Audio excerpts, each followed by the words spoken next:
Josh Doctson opts out. Adam Gase, Avery Williamson speak to the media via conference call and Zoom.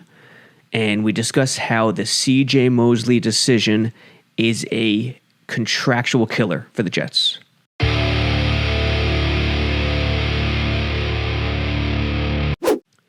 Sabo Radio, August 6th, getting closer to actual practice, game footage on the field at training camp.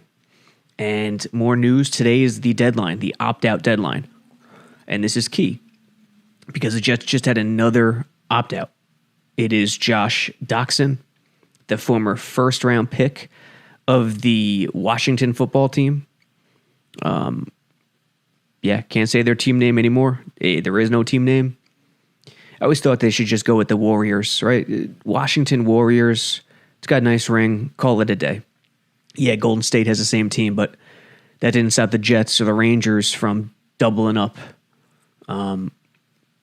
Giants. Go with the Warriors. But yeah, the Washington football team took him in the first round, I believe 22nd overall. And Joe Douglas moved right in this offseason, signed him in February. Doctson on the official transaction wire today declares that he opts out, which means he joins C.J. Mosley and Leo Kolomatangi. I think that's how you pronounce it. Kolomatangi as the three Jets opt-outs. And unless we hear anything else today, those should be the only three. So Doctson opts out. Hurts the wide receiver depth. He was a lottery ticket. And, as long as one of the big three don't get hurt, the Jets should be fine at wideout. But one less guy now, Berrios and Vincent Smith, and now the undrafted guys, Cager and Campbell, have a much better chance. Doctson would have been tough to cut him because he's a first round talent unless he completely depresses the coaching staff in August. They would have liked to keep him and see what happened. But Doctson opts out. Gase and Avery Williamson both spoke to the media yesterday. And Adam Gase was Adam Gase, how he normally is. He maintained his playoff goal for the season. The defeatist attitude has already hit home. The Jets fan is, woe is me. Everything's terrible. This season's going to suck. We're tanking. Mosley, Jamal Adams, even Brian Winters. Listen, fans expected a Brian Winters cut. They're not crying about Brian Winters. But the fact that Brian Winters, a starter for so long, the last ties to the Idzik regime, was cut in a strange time period, early August, kind of has made some national media outlets, none of the local guys, some of the national media outlets, to scratch their head and wonder what the hell's going on. Why would they cut a guy in early August? It's an interesting point that Douglas would do that. If you look at Douglas's pattern of behavior, he doesn't try to screw the player. Jamal Adams would disagree. But someone mentioned this, and I thought it was interesting. I can't remember who it was. It was a fan, I believe, that maybe Joe Douglas allowed Winters to kind of give him a signal, like, hey, I might have an opportunity elsewhere. Would this be possible? And Douglas would oblige. Is this good business? It probably is good business because players, that kind of stuff gets around the league. And players say, hey, if I come to the Jets, I know the GM's going to take care of me. I know he's value driven and he draws a line in the sand. But if you give and take back and forth, he'll do favors. I don't know if it's possible. The only other way it makes sense that he would cut him at this time is that he's bringing in a free agent right away, like a Logan Ryan or a Clowney, who I don't think is coming to town. Logan Ryan, I still think it's a high possibility, but that has yet to happen. Winters, everyone thought it was a possibility he would get cut. Just the timing's off. And that's what made the national media go, hey, what the hell's going on here? Mosley, Adams, Winters. Are the Jets punting the season? And the answer is no. Adams, they wanted Adams. The plan wasn't to get rid of this guy. Mosley, the plan was for him to play. They're not punting a season. Defensively, it's a killer. It's going to hurt him big time. But that's not going to make or break the season. What's going to make or break the season is the offensive line and Sam Darnold's progress. If this offensive line can get middle of the pack, and dare I say top 10, it's going to be a good season. I trust Greg Williams will figure it out defensively to at least be average. They don't have the pass rush, which hurts, but I trust that. It's about the offensive line, where they really struggled last year. It's about that and Darnold. So Gase maintaining his playoff goal this season shouldn't be a big surprise. Quote, playing in January is always the goal, always going to be the goal. I would say he's extremely motivated, and this pertains to Le'Veon Bell. He said, I would say he's extremely motivated. I mean, he looks great. He's coming in phenomenal shape, end quote. Gase hit all topics. He also talked about C.J. Mosley. And this is an interesting thing too. Quote, we had multiple conversations. Fairly early in the process, he was at least thinking about it. I appreciated that he did that he communicated, end quote. Gase is referring to Mosley's communication throughout his opt-out process, thinking about opting out, which means this wasn't sudden for the Jets. They didn't just wake up one day and Mosley called him and said, hey, I'm not playing this year. It seems like the communication was there throughout, and he was thinking about this early on. And Gase telling the media that this week is really a tip of the cap to Gase for all the crap that he deserves to go through for times with the communication and the leadership, the head coaching stuff that he has not demonstrated the ability to be a great coach in this league. This is one for the positive. The communication. The other one is Avery Williamson as well. Avery Williamson, remember the injury last year in Atlanta, I believe it was? Gase immediately blamed himself. He told the media right away, I blame myself, he shouldn't have been in there. Hey, it's football. But the fact that he's willing to take the criticism and put it on his shoulders is something, again, that gets overlooked early last year. Maybe it, hurt him in the end. Williamson said Gase has talked to him constantly since the injury. Quote, yeah, he definitely talked to me since the injury. It definitely makes you feel better. There's definitely a lot of frustration that comes with that. I was excited. I feel like I was getting a grasp of the defense, then ACL. I had my moments when I was in some dark places. I feel like I moved past it. Coach Gase, he definitely told me a million times, hey, I hate that it happened, Williamson said. So again, quick little nod, quick little tip of the cap to Gase in an area that he deserves criticism. He deserves question marks. And speaking of Mosley, he joined a Facebook Live event dealing with during with the military. He comes from a military family, and on that show with Tanika Richard, a veteran herself, the Wounded Warriors Project was involved.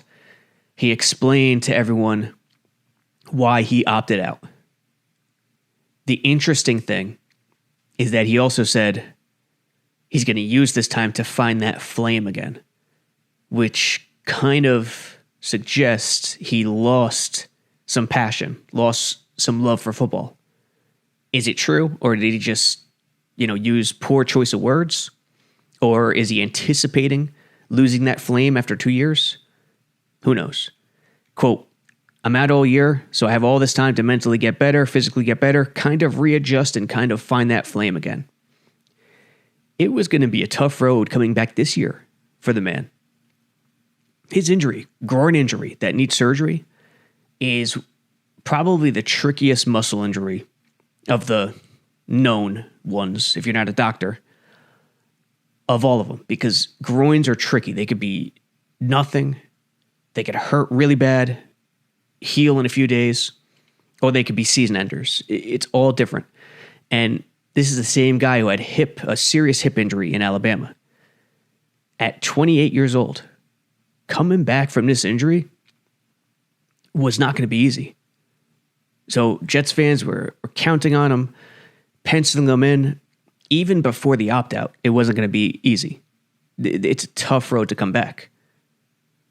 On top of that now, he's going to be out 2 years. Ask any football player to come back after 2 years plus an injury. Extremely tough.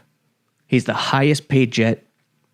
It's extremely tough. And contractually, a lot of people have been saying this is a break for the Jets because they're going to get more cap room this year. They're going to get more cap room next year. It's not a break. This is a killer for the Jets. Yes, it's true. They get more cap room this year, more cap room next year. What happens is Mosley will receive $150,000 or $350,000, depending on his high risk medical clearance. I don't think it's been decided yet. We'll call it $150,000. He gets that against the base salary, his 2020 base salary, and he gets his roster bonus, which is $10 million. So, all in all, he's going to have instead of a $17.5 million cap hit this year, it's going to be $10 million. They save $7.5 million. In 2021, his cap hit will be 7.5 instead of 17.5 million. So they save 10 million next year. 7.5 this year, 10 million next year.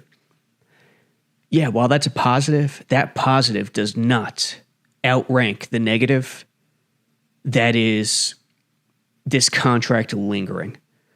The man's going to be 29 years old, and now instead of 3 years left, there's going to be 4 years left. That means everything gets pushed back. So think about it.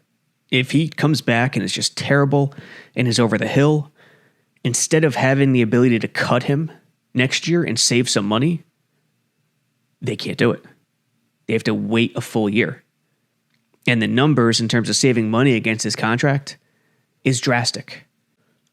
If the Jets, without the opt-out, the Jets next offseason could have cut Mosley and saved $5 million. The dead money would have been 12.5, but in the end, due to everything, they would have saved $5 million. Now, if they cut him next year, he just can't return. He's just no good anymore after 2 years. They will be in the hole $12.5 million. That is an insane number to be in the hole.